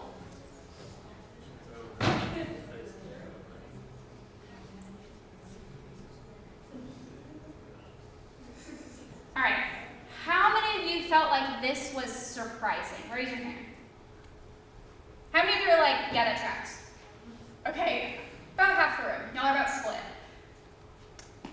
What's our takeaway? You gotta be intentional with your time, right? That's really the end of the day. I think that each and every one of you have full capability of being the opposite of all the negative you just read, right? But if we have to be intentional with our time whenever we are working with employers, whenever you are in your time in your studies, right? Because who you are and how you're portraying yourself goes a long ways. I also think it's important to remember that this is maybe the perspective that people have of grads right now. So you have some heavy lifting to do, and that's okay because we're here to help you along the way. And also know that your future starts right now. So you can decide now, okay, I'm gonna be not that, right? And work towards that. Okay, so here's some advice for you guys. Be open to the journey ahead. So even though you might have a really specific interest, and that's why you're here, right? Because in theory, that's what graduate school is gonna be about, right? You're like, okay, I wanna go a little bit further in my education. Be open to a variety of experiences ahead of you. You can gain skills from experiences that are outside of the classroom. In fact, you should be building skills outside of the classroom. And you never know, they might actually lead you somewhere that you didn't even expect. And it might end up being a new path that you go down. Also take advantage of your resources here and your people. So I'm talking advisors, I'm talking campus-wide resources, and I don't just mean the Career Center, I mean across campus. There are people here who are here to advocate for you and help you. All you gotta do is learn how to advocate for yourself and ask. Probably there's something here to help you. You just gotta ask the right questions and find the right people there. Okay, I mentioned experiences. You gotta gain a variety both in and out of your field. So employers are looking for more than just what you did in your classes and your coursework, right? They're looking for more even than just research. So get creative, start looking a little bit beyond that, right? We're talking maybe you can join a professional association in your field. Maybe a student org. You can start gaining teaching experiences, more research partnerships, right? Attending conferences. All these can really help build your career. And then also, I mentioned networking earlier. All networking is building a relationship. Learning how to go and shake hands with someone, introduce yourself, what you're interested in, where you're going next, right? It's also called an elevator pitch. You should Google it if you don't know what that is yet. But really, networking, again, building connections. So you have a whole community here of SFA members, both within, graduate studies, but then also within your individual fields and maybe related fields as well. So go ask them about their professional journeys. How did you get here? What did you like about your field? What did you not like about your field? And you can take all that data and use it to inform your next steps. So faculty, staff, advisors, local community. Maybe there are employers and organizations, nonprofits in our area that are doing something really similar to what you're interested in. Go reach out to them. What's the worst that's gonna happen? They say, no, sorry, we're too busy. Okay, go find someone else to talk to then. That's building your network. I mentioned employers, that kind of loops in the local community, but you could look beyond our community as well. You can also do what's called an informational interview. I mentioned asking questions. This is like a 30-minute sit-down conversation where you ask people about how they got where they were, where they're going next, and you can use that to inform your next steps as well. Okay, also it's important to know and highlight your transferable skills. So within your field, there are going to be really, really specific skills that you're going to have, but transferable skills are ones that go beyond that. So these are things like communication skills, leadership, data analysis, right? Technology. These are skills that every single employer is hiring for. They're also skills you should still be continuing to build now. So just know that you're doing more than just, if we're talking about, okay, I'm looking at data, I'm collecting data. That's like such an overarching thing, right? Let's break it down a little bit more. You're really building critical thinking skills whenever you're doing that. You're really building more organizational skills. You are being more detail-oriented, right? So being intentional, back to that word again, what skills am I building? How can I label those skills? And then how am I going to talk about those skills? Because that's ultimately how you're going to end up selling yourself down the line to try and get that big JOB job or you name it. All right, so those are just some general tips. Here's how, you can see, we're still working our guys. The Career Center, or formerly CCPD, can help. Okay, exploration. So we're here to have those talks. So if you're like, Amanda, I just really don't know. We have career coaching appointments. You can sit down one-on-one with myself for 30-minute appointments, and we can actually talk about some ways that you can explore your major. It can be your job, internship guidance. It could even just be accountability. Hey, I just need someone to check in on me every month to make sure I'm doing the things that I need to do. That's totally fine. That's what we're here for. But also we have resources that we pay for in our office that have really good information.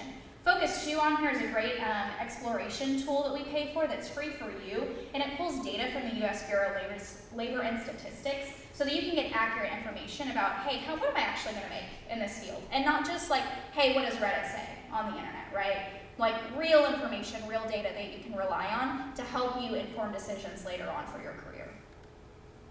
So I mentioned Focus 2. Again, what this is doing is you have a couple options. You can combine self-assessments, and it's going to pull that data from the U.S. Bureau of Labor and Statistics, and then it's actually going to help match you with majors here at SFA.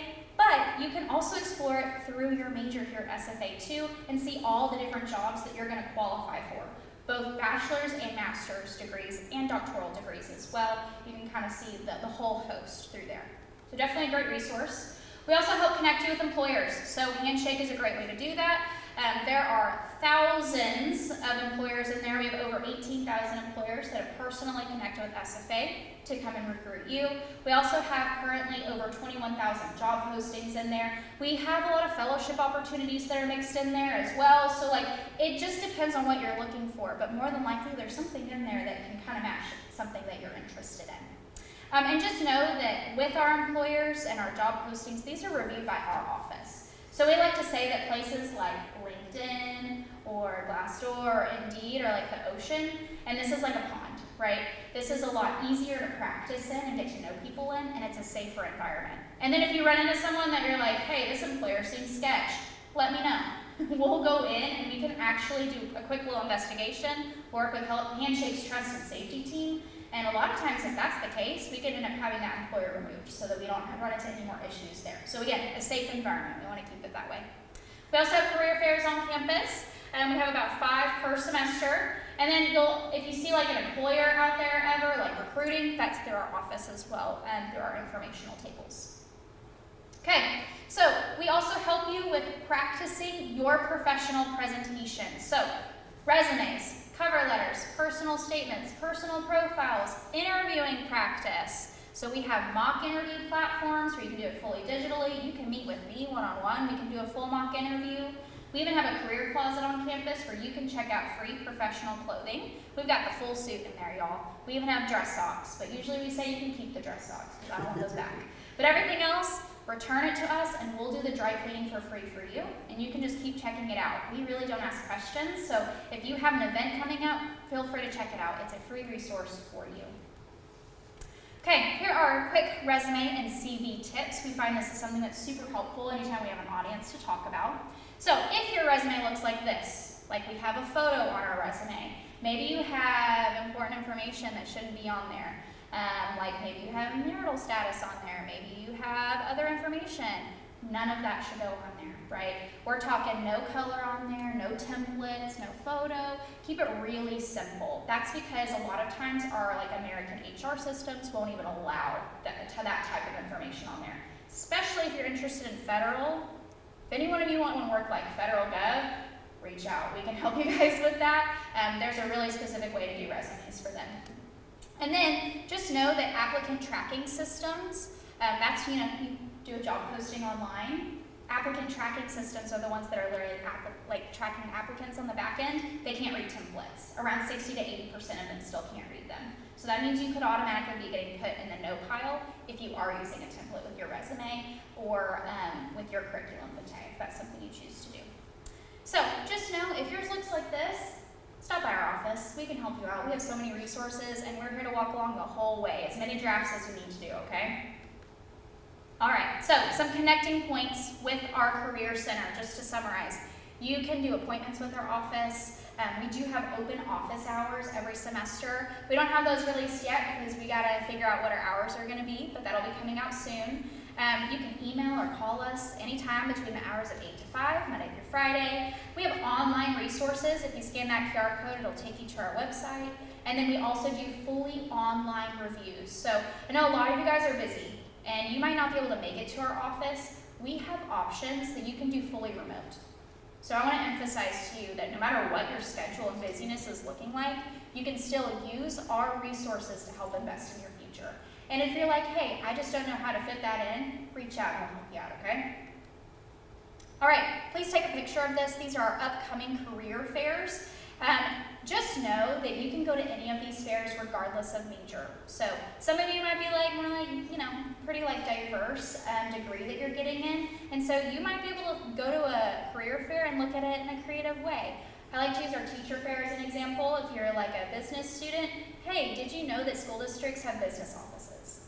You can still connect with them and also practice your networking skills. So please feel free to come to any of our fairs. Our All Majors Fair is usually a good one, though, if you're interested in networking a bunch of very different and diverse groups.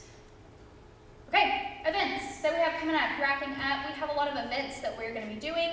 We don't have all of our official dates out yet, but please keep an eye out on our communications. We like to do professional development for our students throughout the semester. And that's all I have for you guys. So again, if you take anything away, just know that you're not alone in your professional journey. Our office is here to walk alongside you, both here, right now, but then even after graduation as an alum, you still have access to all of the resources I talked to you about. So just reach out, and again, ask questions, learn how to advocate for yourself, and know that there are people who are here to help you along the way.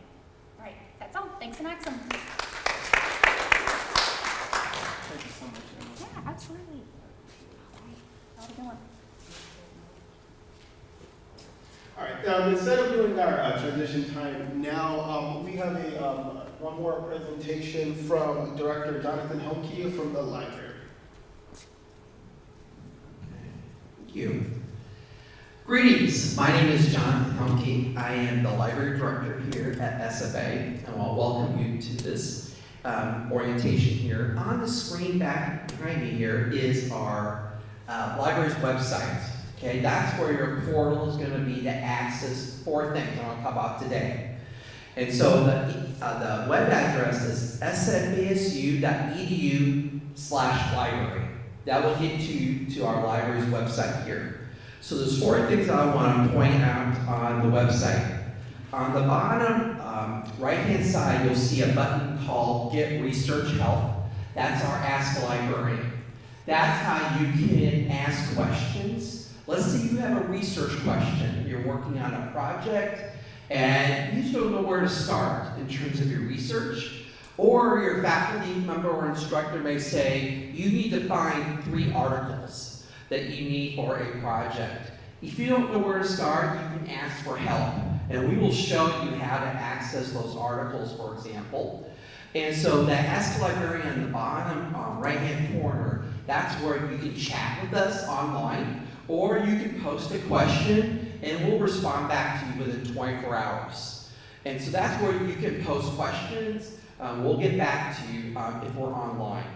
Also, you can reach us by phone or by face-to-face. So if you're on campus, stop by the library. We have our library services desk where you can ask face-to-face questions and we can help you out in terms of your research needs. And so feel free to, like I said, there's no dumb questions. If you need an article, or let's say you need a book. You're going to read a book for the semester, and you want a couple chapters from that book. We will get those chapters of articles to you. So that's where you can ask for help on any kind of questions. Also, I want to mention to the grad students also too, is that we can also help you with statistics.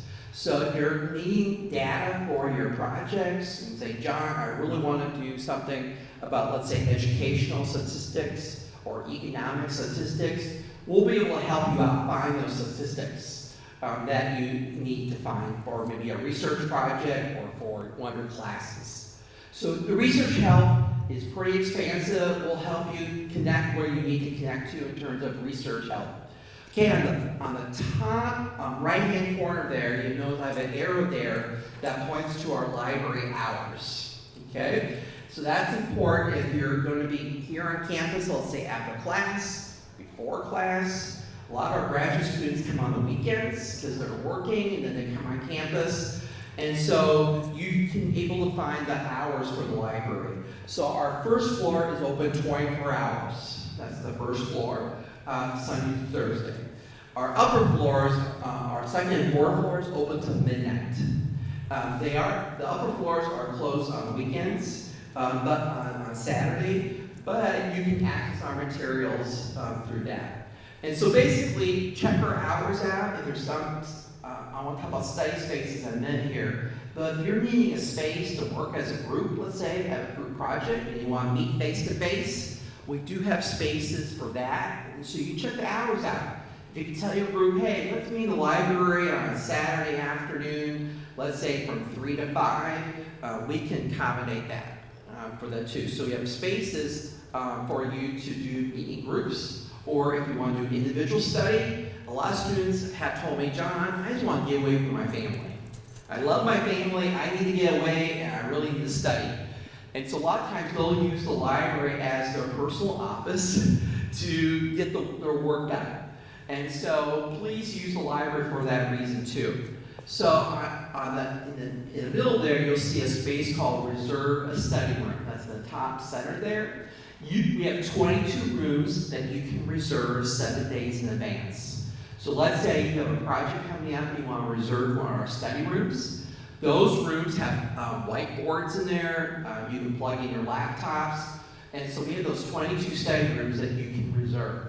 So feel free to use those spaces too for group work. If you want a more enclosed room, we have 22 of those that you can reserve 7 days in advance. So that's the study rooms we have available in the library. On the left-hand side here, you'll notice an arrow there for Access Library Resources, 2 arrows at that point. The first point is the search and find there. Okay, that's where you can find all our databases that you can access articles. Or if you need a book, and let's say it's an ebook, you can access those through the search box that's in the middle there. Also the search and find at the top. And we have about 200 and some databases that we purchase for students to access articles, to access other resources like videos you can use in classes. We also have statistics resources that you can use. Now, the one question I usually get from students is, hey, John, usually I use, let's say, Google Scholar, or I use Google. How do I get to your library resources through that? We do support Google Scholar, and if you do the Ask a Librarian, we can give you instructions how you can link Google Scholar to the library resources. So there's one way to do that. The newest question we're getting is about ChatGPT, Copilot, any of those artificial intelligence. A lot of those resources now are being connected through the library too. So if you do a search in ChatGPT and you're looking for something, you may see our name pop up because it's linked to the SFA. So if you're using those tools too, along with the library resources, you'll get to our information. But if you have any questions about that, say, John, I'm looking for this, feel free to reach out to us, and we will help you out locate what you need for information. The last thing I would say, along with those 4 resources here, is that you can majority of our information sources allows you to do citations too. So if you're looking how to cite something like APA, MLA, any of those citation guides, feel free to reach out to, and we'll be able to help you with those citations too. A lot of our tools that we have here on the library's website allows you to cite things with those citation tools. So that's very important, especially a lot of your programs, where they'll give you instructions in your program of how they want you to cite things in that format, like Chicago, APA, MLA. We'll be able to help you out. So the big thing here is please ask questions. That's what my staff and I are here for, okay? Please use the library's website, okay? That's how you access for free. I always say that. If you go through our library website, you're not going to reach those paywalls, okay? And so feel free to use our website to access information, okay? For example, we give all students access to the New York Times for free, okay? If you go to the library's website, or the Wall Street Journal. So you don't have to buy a subscription through them. We have a subscription through the library. So feel free to use those tools, even for something maybe it's outside of discipline, or something professionally that you want to do, you can use those tools too. So feel free to contact us at any point, okay, while you're here. And like the Career Center is saying, we're here to help you be successful inside the classroom, but also outside the classroom too. So feel free to contact us at any point. And also please use the space, okay, the virtual space, but also the physical spaces too. If you have any questions, I'll be around in a few minutes here. If you have questions about anything, and welcome to SFA. What are your hours on Fridays and Saturdays? Okay, on Fridays and Saturdays, our first floor is open till 10 p.m. on Fridays. And so now we do close the upper floors at 5, but the first floor is open. We have plenty of study spaces on the first floor. On Saturdays, we're open from 10 a.m. to 10 p.m. on Saturdays, first floor. Okay? And so now during usually during like the week before finals or other places, we do expand the hours then during those busiest times too. So yeah, good question. So basically our first floor is open a lot of hours. We have plenty of spaces for everyone on the first floor, and then the upper floors are open Sunday through Thursday until midnight. So that's a good question. Any other questions? Well, thank you very much. All right, thank you, Director Homke. So the last thing that we want to do, I'm going to give about a 10-minute break because we have a graduate school panel that's going to come up and answer any questions that you might have about their graduate school experience. So just give me a few minutes to set that up, and then we will get started. Thank you.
And join me at the front.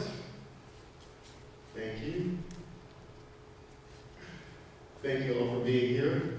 I'm going to have you all introduce yourselves and what program you are a part of. Okay, hi, please, my name is Sheila Ponsa, and I'm currently a second-year student offering my master's degree in mathematical sciences with concentration in statistics. Hello, my name is Chinwendu Sylvia Agbanito. I am a graduate student at Department of Earth Sciences and Geologic Resources.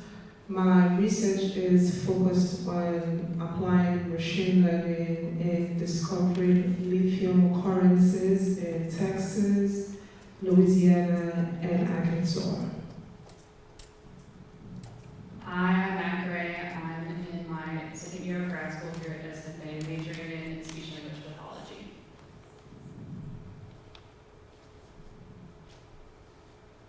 All right, thank you, panelists. Anybody have any questions for them?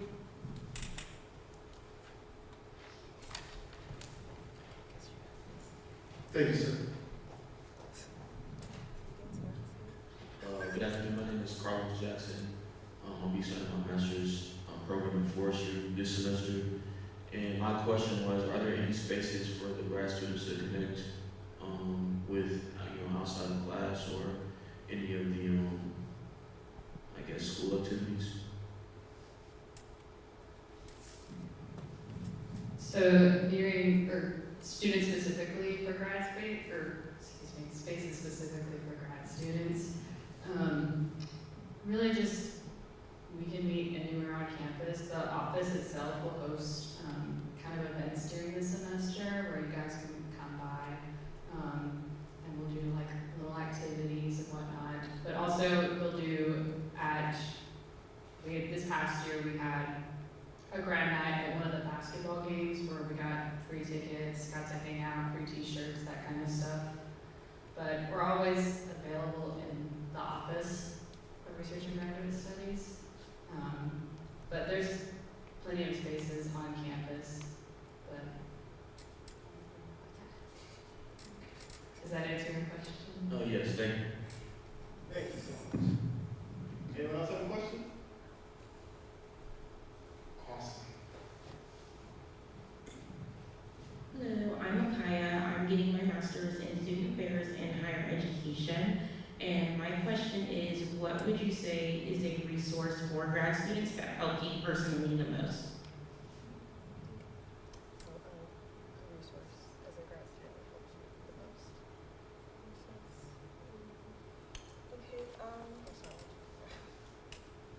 For me, I would say the library has been very instrumental to me.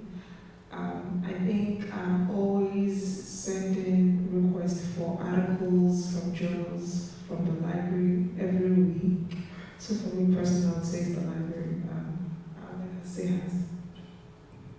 Okay, so in addition to what she said, most of the faculty members on campus open their offices for students to work in anytime by appointment and walk-ins. So those people, the professors can also serve as a resource for your studies. And I'd like to add to that, I would completely agree with Sheila. Like, some of the best resources have been making connections with my professors. Generally, our grad classes are relatively small, so your professors tend to be a lot more personable, and you can kind of get to know them. And there are a lot of like mentor-mentee opportunities there. Anybody else have a question? I have a question. How do you all balance coursework, research, and other responsibilities without burning out? Because I know that graduate school can be a lot, especially coming from undergrad. Okay, so for me, I would say that it all boils down to time management, because you have to take the grad course as a full-time job as it is, and you don't have to let's say in case you have the assignments, lecture notes and everything, you're supposed to leave them down and let them be crowded upon you. You have to manage your time and know when to do this, when to do that, when to rest, when to see your professors and all, yeah. I'm going to be honest and say I've not been very good with managing my time. I think I leave campus every day by 8 p.m. because I have to work on my research. But one of the things I'm going to start doing is to manage everything, and that is treating my research and schoolwork like a full-time job, trying to do 8 to 5 or 8 to 6, but I mean, let's see how it goes. Whatever works for you. For me, with time management and making sure that I'm getting everything done, I have a planner. I set reminders on my phone. I have to make to-do lists, because for me, I have to visualize what I'm doing, and then, I mean, the gratification of checking it off, saying, I've done this, I've completed something, even if it's as small as I made my to-do list, check, you know. But also, I think time management, building good habits, there's this is gonna sound so silly, but there's this pillar in like exercise science where they say in order for you to build muscle or build a skill, you have to do the skill and you have to do it repeatedly. So you have to, if you're gonna get your work done, you have to do it. And then another pillar of that is if you don't do it, if you don't use it, you lose it. So being consistent and always showing up really helps. But then on the flip side, you also have to give yourself grace. And I think that really, for me, helps me avoid burnout, because you have to know that you're not always going to be perfect, even when you want to be. And letting yourself rest when you need to. Thank you for those responses. Anyone else have a question? Awesome, I love doing this. What was the biggest adjustment for you all when starting graduate school compared to undergrad? Was it a very big difference, or was it barely noticeable?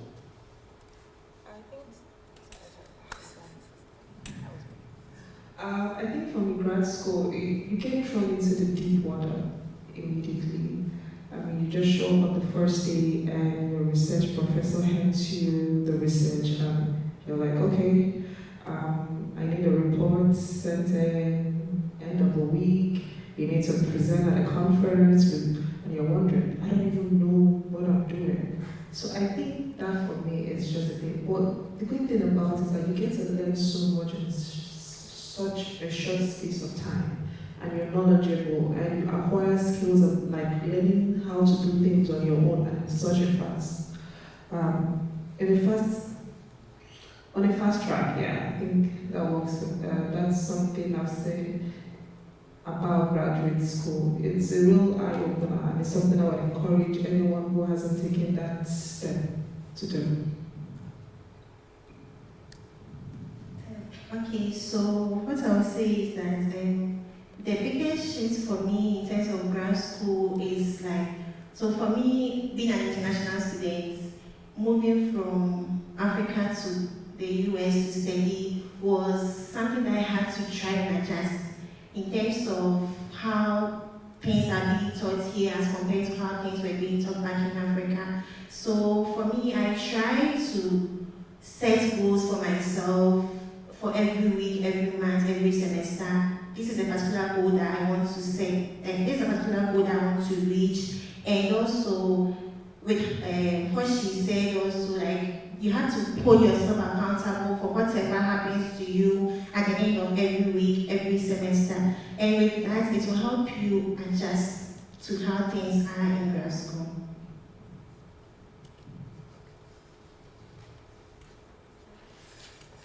Awesome, thank you. All right, I have 2 more questions if nobody wants to help me. All right. Have you participated in any conferences, internships, or research opportunities while in grad school? And if so, how did those experiences help you? Okay, so for me, I've attended 2 conferences, but I presented in one conference at Baylor University. And during the spring semester of 2025, I was able to work on research with one of my professors, Professor Hugh Hammer. And we're working on student success. So the data set was mainly about SFA. And we're trying to predict other factors that affect students' enrollment in SFA, their semester GPA, and other things. So based on that research, I was able to know other factors. But sometimes people might think joining extracurriculum activities might affect your GPA, doing this might affect your GPA, but that particular research allowed me to know specific factors that has influence on people's semester GPA and other things.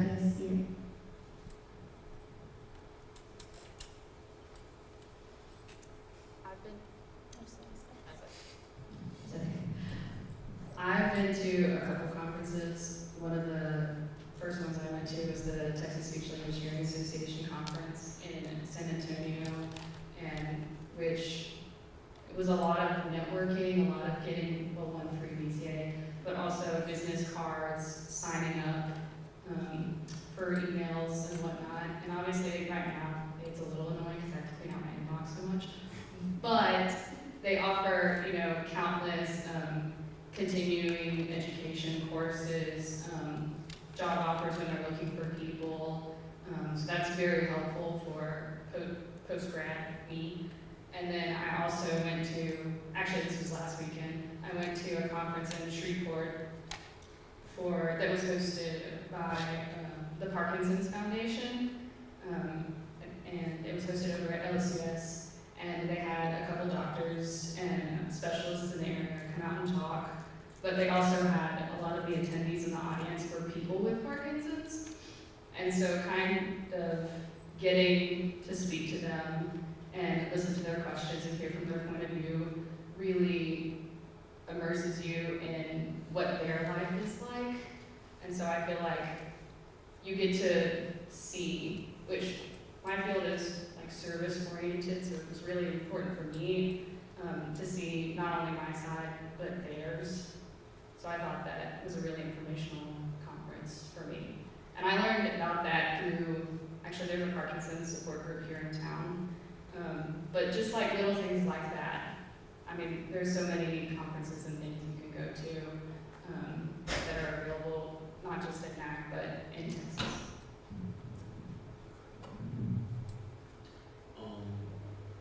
What issues do you guys think plague grad students the most, and what are a few tips do y'all have to work around them?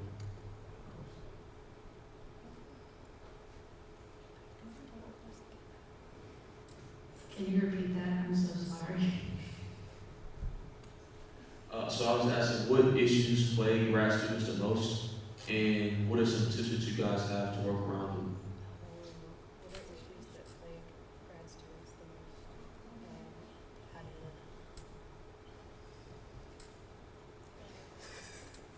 I can start answering this one. One issue is, as all of them have mentioned, time management at some point. With grad school, I have found that once you fall behind, you stay behind. And so, in my experience, the further ahead you can get, the better off you will be, because it is very difficult to kind of dig out of the hole if you've already missed an assignment or two. Does that help? Anything else? I would say not starting your research on time. I mean, I started my research over the summer and I'm like, how long do I have to finish it? Because the more you get into your research, the more you're discovering, oh, okay, I need to get this done. And you start seeing the dots connecting and you're like, oh my God, I don't have enough time and I'm about to graduate. And you might think, do I extend my graduation date? And that's like an extra semester, extra amount of money that needs to be paid. So I think that's just one thing, lack of time with research. Yeah. Okay, so in addition to what she said, I would also say that being less productive, because in grad school you're supposed to be very productive, Because without productivity, you always see yourself set behind. And as he also said, time management also plays a very significant role. And you have to set a goal and make sure that any assignment that I'm being given in a particular day, in a particular week, I have to make sure I'm done a day to the deadline. Don't wait for 2 hours to the deadline before you submit such assignments, because it's not going to help. What if you have network issues here and there? So always have that mentality, that goal, that whatever task that is being assigned to me, I'm going to do it and do it on time.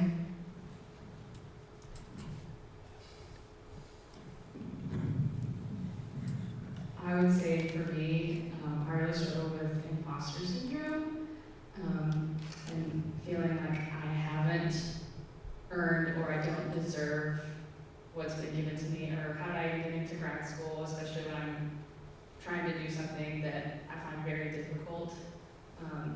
That's something I struggle with, but I really, and I know other students do as well, but I really have to reassure myself that I applied, they reviewed my application, they interviewed me, whatever it may be, and they said, yes, you are admitted. We want you here. We have something to teach you. You've earned it. You deserve it. That's a great answer. You belong here. You earned it yourself. Thank you. All right, I have one last question, and then we can close out this. And my last question is, what is one thing you wish you had known before you started graduate school? Or one thing you wish someone had told you?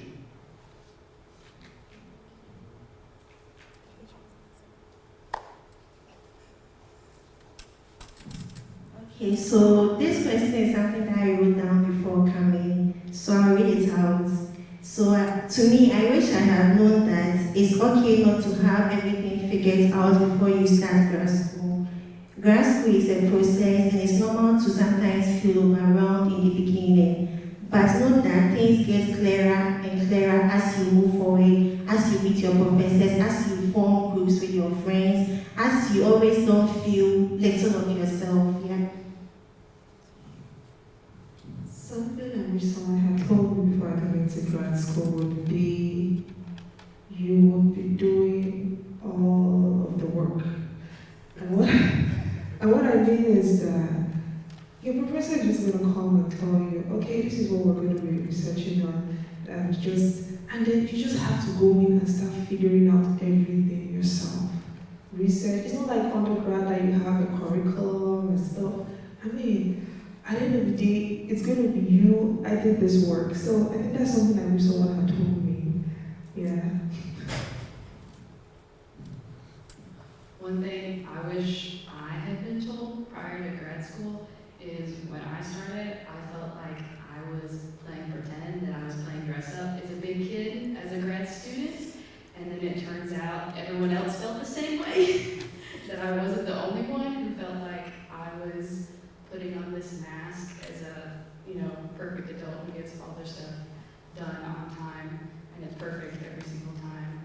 That was not the case, so you are, again, you're not alone, I'm sure you've heard that at this point, but your peers, they are in the same boat as you, and in turn of that, they can also, you can support them and they can support you in realizing, hey, I'm not playing pretend, I actually am a big kid, let me put on my big kid clothes, and let me go to class and get my stuff done.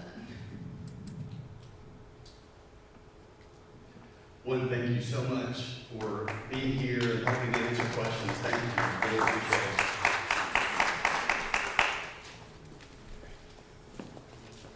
I heard Mac mention something that I have said on more than one occasion at graduation and commencement ceremonies about imposter syndrome. I think I hear that so much or so often with graduate students. And I think one of the privileges I feel like I have at commencement, when you get on the other side of this, is being able to tell those students, you are not an imposter. I think you absolutely will be ready when you finish here to go into what you're wanting to do. And we very much look forward to working, I say we as in your faculty, look forward to working with you as colleagues in that space. because that's absolutely what we're preparing you to do, and so we appreciate that. I want to say thank you so much for being here, for taking time out of your day to listen to different people. I think our aim is to make sure that at least you have some access and awareness of the different resources that are here on campus. I know there's a lot of content that you get at this time of the year as you're getting ready to get started. It's very difficult to absorb all those things. It's always a challenge to know how much to tell you now, and then how much just to say, please just put this number down or put this email down, and just reach out when you realize you do have a question and you're not sure what the next steps are. But we hope this has at least given you a little bit of some tools as you get ready to get started. We know that Monday is coming soon. I'm very aware of how soon Monday is coming. We're working really hard to make sure that we check a few more boxes before all of you start.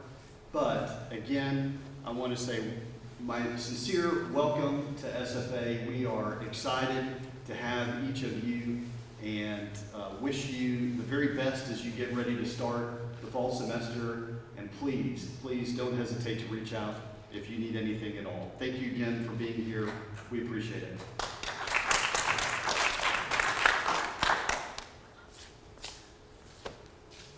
Thank you, Dr. Lane, and I think that concludes orientation. Thank you all so much for being here and playing along with us.